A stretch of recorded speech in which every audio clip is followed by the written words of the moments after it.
নমস্কার, আমি ডক্টর প্রসেনজিৎ কুমার রায়, বন্ধাত্ব বিশেষজ্ঞ, new life fertility centre, Siliguri, West Bengal. আজকে আমরা এই ভিডিওর মাধ্যমে জেনে নেব যে আইভিএফ এর পরে আপনার ডায়েট প্ল্যান কি হওয়া উচিত। আমরা যখন ট্রান্সফার করি তারপরে পেশেন্টরা আমাদের কাছে এসে জিজ্ঞেস করে থাকেন যে ডাক্তারবাবু কোনটা খাবো কোনটা খাবো না, একটা লিস্ট তৈরি করে নিয়ে চলে আসেন যে ঠান্ডা খাবো, গরম খাবো, এই ফল খাবো, সেই সবজি খাবো।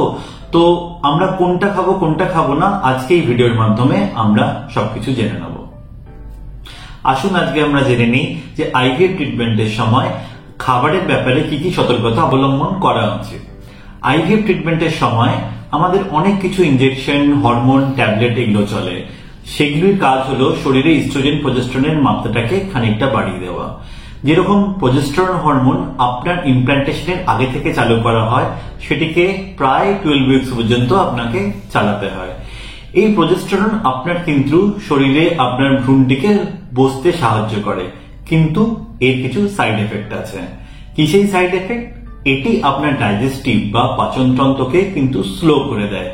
তার ফলে আপনি যে খাবার খাচ্ছেন সেগুলি অনেক আস্তে আস্তে মুভ করে আপনার পাচনতন্ত্রের মধ্যে। সাথে কি হয়, আপনার পেটটি ভার হয়ে থাকে, পেট ফুলে থাকে, খিদে পায় না, হজম হয় না, কোষ্ঠকাঠিন্য হতে থাকে। সব পেশেন্টই প্রায় এই কমপ্লেন আমাদের কিন্তু করে থাকেন। এই জন্য এমব্রায়ো ট্রান্সফারের পরে কিন্তু আপনার ডায়েট প্ল্যানটা একটু চেঞ্জ করা উচিত। যেরকম আমরা রেকমেন্ড করে থাকি যে আপনার মিলটিকে ছোট ছোট ভাগে ভাগ করে নিন। 2-3টে মিল আপনি কিন্তু এই সময় নেবেন না, আরো ছোট ছোট 2-3 ঘন্টা পর পর যাতে আপনার মিলটি থাকে। হেভি যদি মিল নেন, যদি বলুন আপনি হেভি লাঞ্চ বা হেভি ডিনার আপনি করলেন, সেক্ষেত্রে কিন্তু আপনার যেহেতু পাচনতন্ত্রটি স্লো হয়ে যাচ্ছে, সেক্ষেত্রে কিন্তু আপনার নশিয়া, আপনার কনস্টিপেশন, আপনার ইনডাইজেশন এগুলো কিন্তু হবে। সেকেন্ড জিনিসটা হলো আপনার কিন্তু এই সময় অত্যধিক তেলযুক্ত, মশলাযুক্ত খাবার কিন্তু অ্যাভয়েড করতে হবে। কারণ এইগুলি থাকলে, আপনার তেল জাতীয়, মশলা জাতীয় খাবার থাকলে ওটি আপনার পাচনতন্ত্রকে আরো স্লো করে দেয়, তারপরে খাবার হজম হতে আরো অসুবিধা হয়। সেকেন্ড ইম্পর্টেন্ট জিনিস হলো যে এমব্রায়ো ট্রান্সফারের পর যাতে আপনার ইনফেকশন না হয়, সেই জন্য অবশ্যই আপনি বাইরের কোনো ফুটপাথ থেকে কোনো তেলে ভাজা বা রেস্টুরেন্টের খাবার এগুলো কিন্তু একটু অ্যাভয়েড করতে হবে আপনাকে এই সময়। যে কোনো আপনি তাজা মরশুমি সবজি, ফল সবকিছু খেতে পারেন। যদি স্যালাড খান সেটাকে ভালো করে ধুয়ে খেতে পারেন। এছাড়া বাকি যেগুলো খাবার সেগুলো সবকিছু কিন্তু আপনাকে ভালো করে সেদ্ধ করে বাড়ির খাবার খাওয়াই খেতে আমরা কিন্তু অনুরোধ করে থাকি। পেঁপে, আনারস, বেদানা এই 3টি ফল নিয়ে কিন্তু নানাজনের নানা মতবাদ আছে। বৈজ্ঞানিক ভিত্তি সেরকম কিছু নেই, কিন্তু আমরা ইউজুয়ালি এই ফল 3টিকে অ্যাভয়েড করতে বলি এমব্রায়ো ট্রান্সফারের পরে।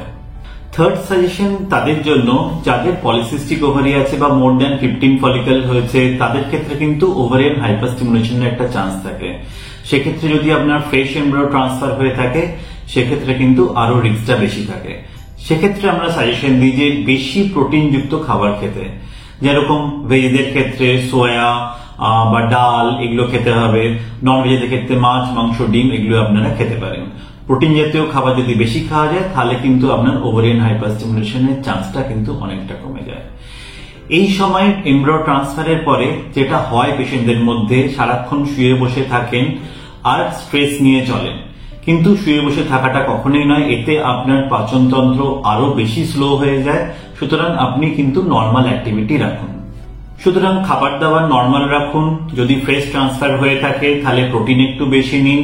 চিন্তা থেকে মুক্ত রাখুন নিজেকে। নর্মাল অ্যাক্টিভিটি বাড়ির মধ্যে আপনি বজায় রাখুন, হাঁটাচলা করুন, স্ট্রেস ফ্রি থাকুন, তাহলে কিন্তু আপনার রেজাল্ট পজিটিভ আসবে।